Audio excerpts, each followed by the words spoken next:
la organización que nos haya traído. Vamos a hablar de un tema que yo creo que es muy importante. Se habla mucho de la digitalización, de la transformación digital.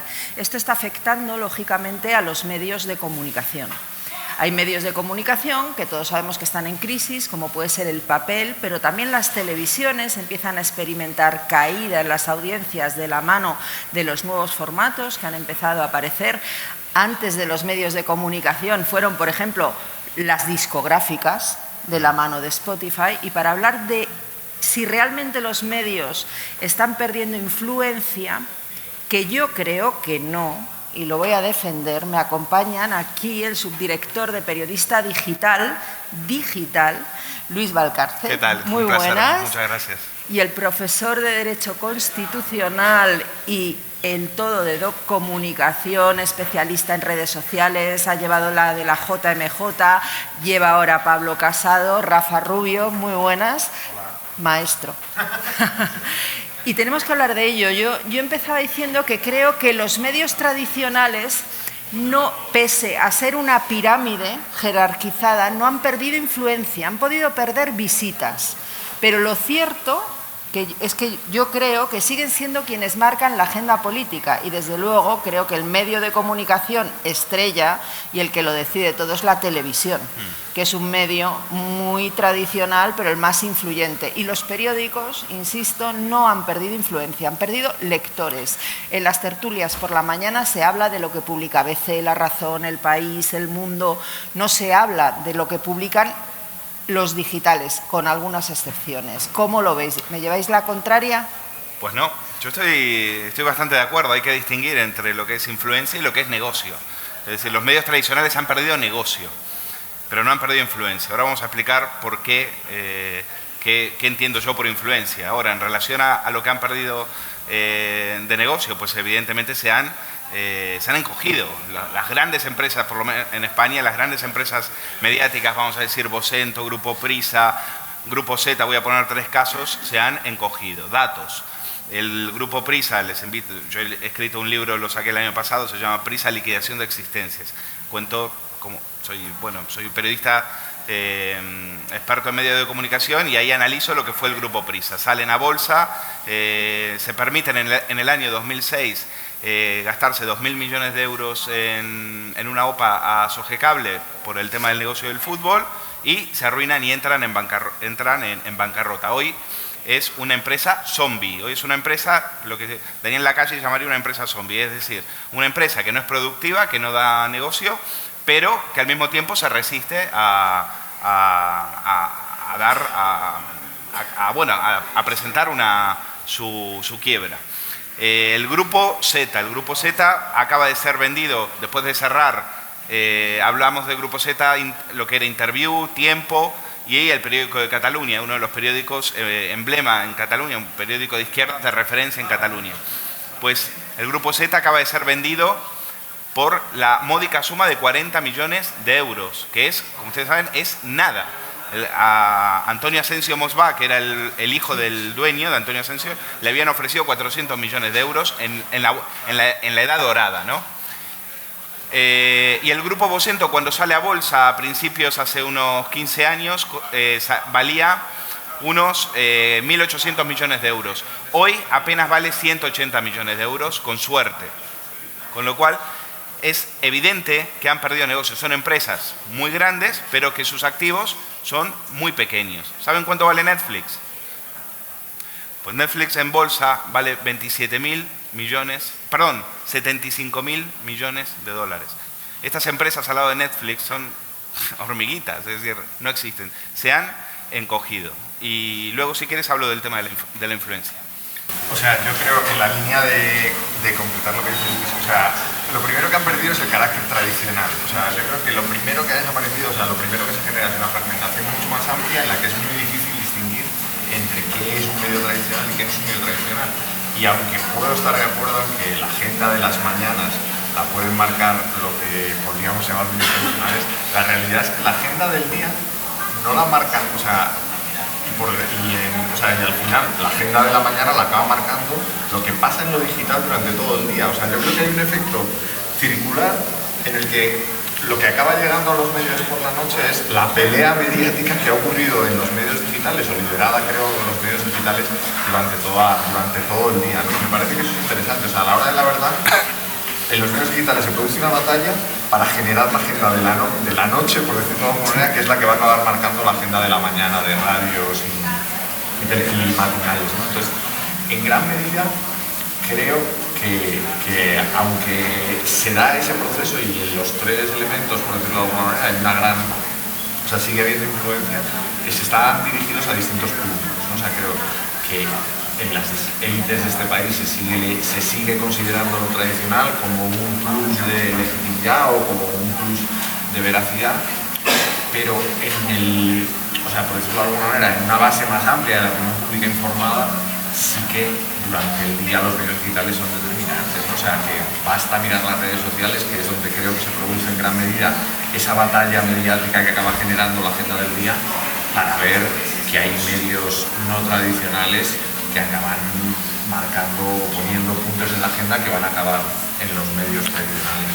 Pero sí, a mí me ha pasado, en La Razón, que te llaman y te dicen, hazme un artículo sobre esto.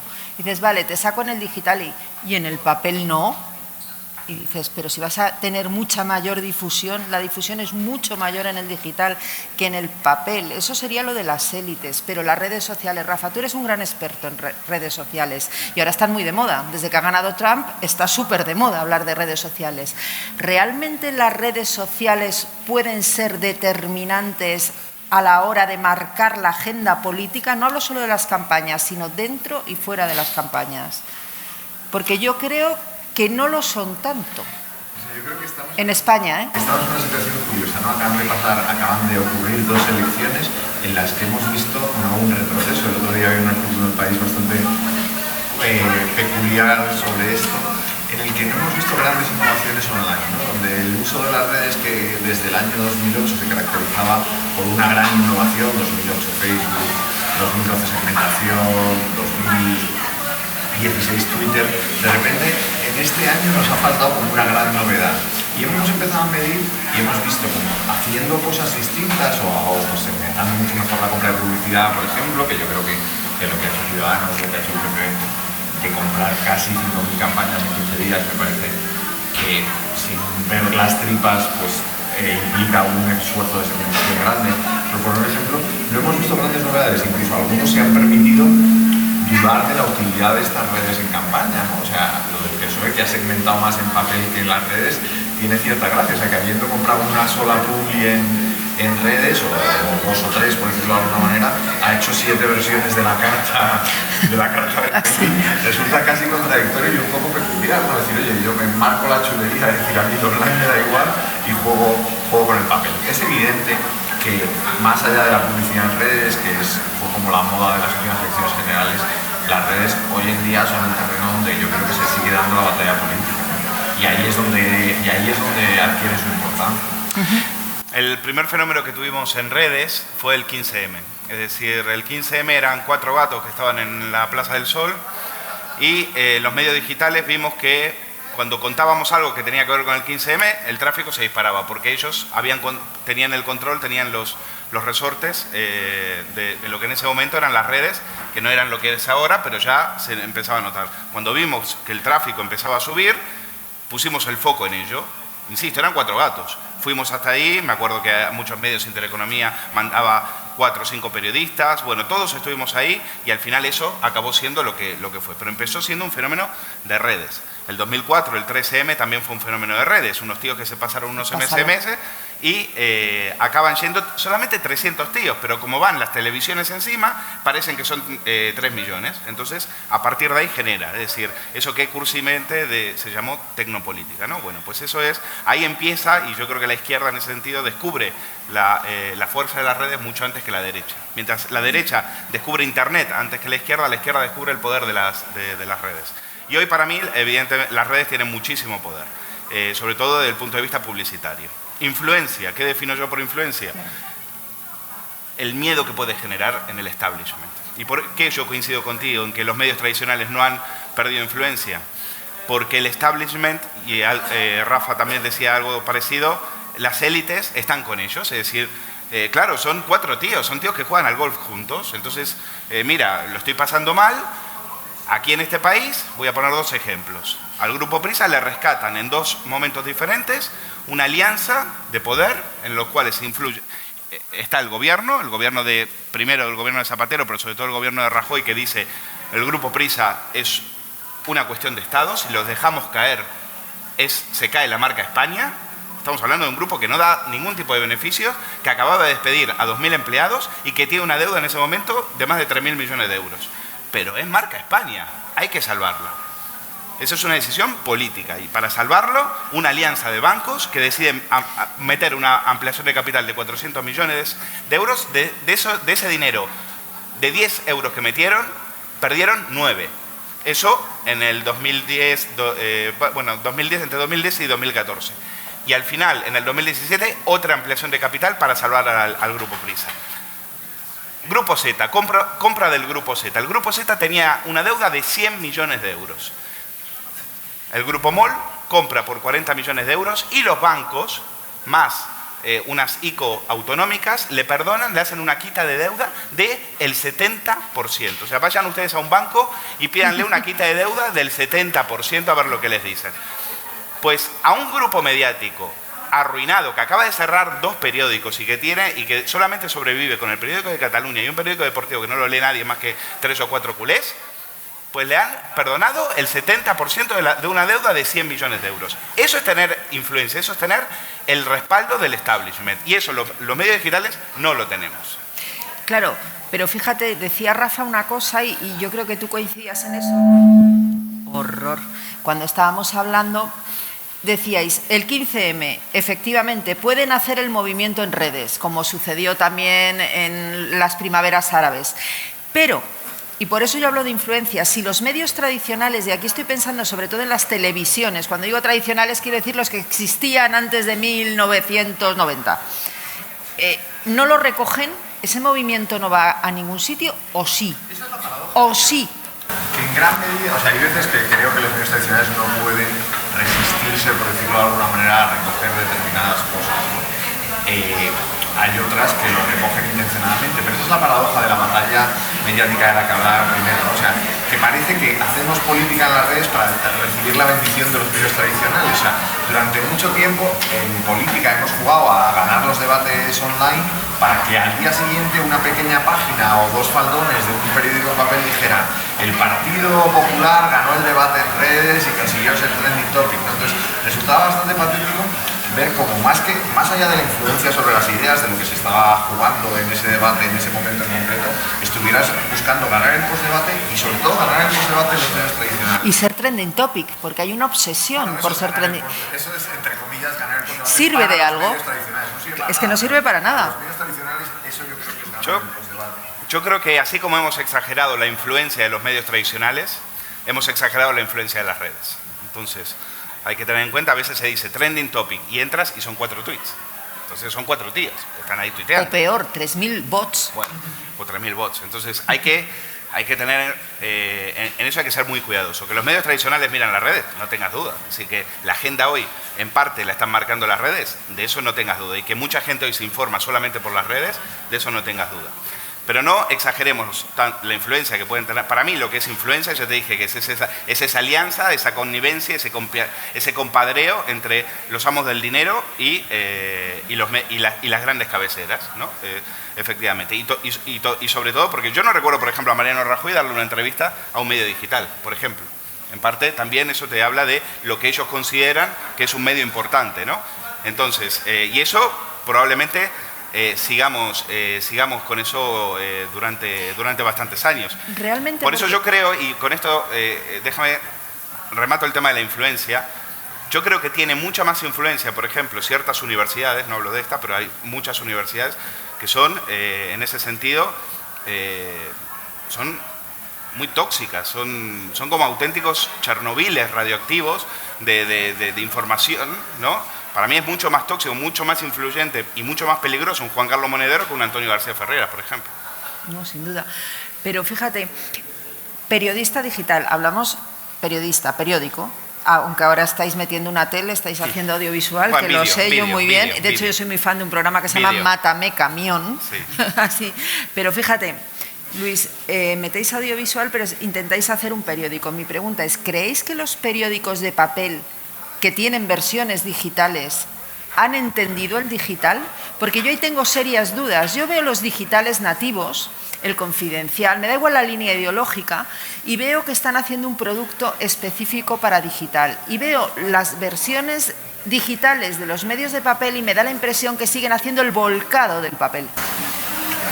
No sé, yo creo que... Y el público es distinto, ¿no? Como soy más mayor, tengo más perspectiva histórica, pero sí, cuando uno recuerda que inicialmente los medios tradicionales subían el PDF en la red. Sí, algunos hasta hace poco. Eso sí que era un volcado real. O sea, yo creo que todas las redacciones, casi todas las redacciones han sufrido procesos de transformación digital y han ido tratando de modificar el contenido y crear un producto específico para digital. Yo creo que en medios tradicionales, que en mi opinión tienen un buen producto digital, casi equiparable al de los medios nativos, como tú decías, ¿no? Al menos esa es mi sensación. Es verdad que les puede faltar frescura, que les puede faltar flexibilidad, que están muy condicionados por las estructuras que reciben previamente, que muchas de esas integraciones de redacciones que se han intentado, se han vuelto a separar, se han vuelto a crear, no han funcionado del todo. Pero me parece que, insisto, quizá por comparación, a día de hoy en medios tradicionales que hacen productos muy digitales. Nadie sabía lo que era el periodismo digital. Es decir, nosotros en el 2011 fuimos los primeros que fuimos con un iPhone a una rueda de prensa. Yo mandé a 2 periodistas jóvenes, no eran dinosaurios, eran jóvenes, y le dije, tenéis que ir con un teléfono a cubrir la rueda de prensa. Y dijeron, yo no voy. ¿Cómo voy a ir con un teléfono a una rueda de prensa? Yo voy con una cámara, teníamos una cámara y decían, no, vete con el teléfono, lo grabas, lo editas, el tío me miraba así, lo editas y te vienes ya con el trabajo hecho. Bueno, tenían una entrevista, fueron y le dijeron al tío de la entrevista que la suspendemos, que nada. Y volvieron sin la entrevista. Por supuesto, ya no trabajan más en la empresa, pero lo que te quiero decir es que yo creo que no entendían, nosotros tampoco, a mí también me daba un cierto vértigo eso, ¿no? Porque ir con un teléfono a una rueda de prensa, nadie lo hacía. Enero del 2011. Pues eso yo creo que era, de alguna manera, empezar a hacer cosas diferentes. Teníamos que hacer cosas diferentes. Hablábamos mucho de televisión, por ejemplo, de Sálvame y demás, y los medios tradicionales decían, pero qué chabacanos, qué amarillos, qué vergüenza, todo el día hablando de Sálvame. Hoy todos tienen una sección de Sálvame. Porque es lo que te gusta o no, es lo que te da tráfico. Y quieras o no, vives del tráfico. Eso depende de un tema publicitario, no depende más de otra cosa. Y entonces yo creo que al final los digitales fuimos buscando un hueco y también tuvimos que entender que la tecnología marcaba el paso. Entonces tú tienes que entender que con esa camarita, o sea, tú vienes a la redacción de Periodista Digital, nosotros hacemos vídeo, no decimos que hacemos televisión, hacemos vídeo. La televisión para mí está muriendo, porque televisión es que tú te sientes 4 horas delante de una pantalla y te pasan publicidad. Pues eso ya no existe, eso ya no funciona así. Y entonces nosotros con una camarita, pues al principio grabábamos con un iPhone y ahora se graba con eso. Pues eso es hacer digital. Eso a los medios tradicionales les ha costado y todavía les cuesta mucho intentar hacerlo. Medios que podrían hacerlo y que podrían ser mucho más atrevidos. Nosotros tenemos 3 horas, ahora hemos lanzado 3 horas de streaming todos los días en directo y hemos comprado una mochila 4G para hacer conexiones en directo. Y te sorprendería, nosotros que somos un digital pequeño, tenemos más poder de fuego en ese sentido que digitales grandes. A mí me sorprende. Cierto. Me están haciendo señas, me están diciendo que vuestros 20 minutos van a acabar. Entonces yo, si os parece, voy a ver si hay alguna pregunta. ¿Alguien tiene alguna pregunta para nuestros panelistas? ¿O lo habéis entendido todo estupendamente y estáis de acuerdo? ¿Estáis de acuerdo todos? Pues un aplauso.